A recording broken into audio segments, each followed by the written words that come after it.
এরপর যে খবরে নজর রাখবো, পর্তুগিজ পাসপোর্টধারী গোয়ানদের অভিভাবকদের উপর নজরদারি কমিশনের। গত এক দশকে প্রায় 30,000 গোয়ান ভারতীয় পাসপোর্ট জমা দিয়েছেন।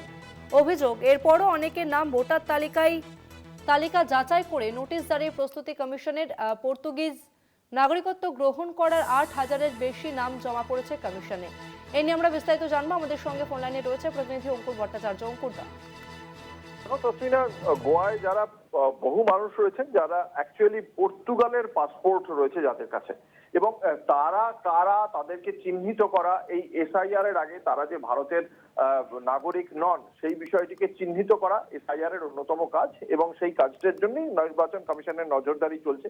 কি বলা হচ্ছে এখানে? বলা হচ্ছে যে যদি কোনো শিশু গোয়া 1961 সালের 19শে ডিসেম্বর গোয়া স্বাধীন হয়, এই 1961 সালের গোয়ার স্বাধীনতার পর জন্মগ্রহণ করে এবং তারপরেও সে যদি পর্তুগালের নাগরিকত্ব চায়, তবে তার বাবা মাকে, যদি তারা 1961 সালের আগে জন্মগ্রহণ করে থাকেন, পর্তুগালে তাদের যে জন্ম এবং বিবাহ সেটার রেজিস্ট্রেশন করতে হবে, যাতে তাদের সন্তানরা সেখানে তাদের বার্থ রেজিস্ট্রেশন করতে পারেন এবং পর্তুগালের পাসপোর্ট পেতে পারেন। এখন তাদের বাবা মায়েরাও নির্বাচনের কমিশনের অধীনে যে ভোটার তালিকা সেখানে তদন্তের সম্মুখীন হচ্ছেন, কারণ বহু মানুষ আছেন যারা অ্যাকচুয়ালি পর্তুগালের পাসপোর্ট হোল্ড করেন কিন্তু তাদের নাম এই ভোটার তালিকায় উঠে গেছে।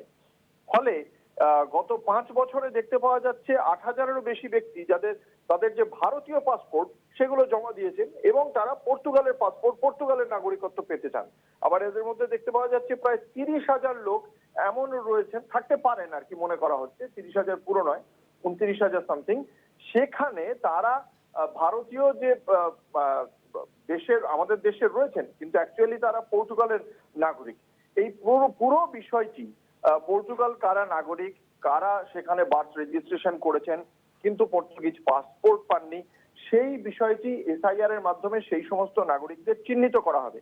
চিহ্নিত করার পর নির্বাচন কমিশন কেন্দ্রীয় আইন মন্ত্রকের পরামর্শ নেবে।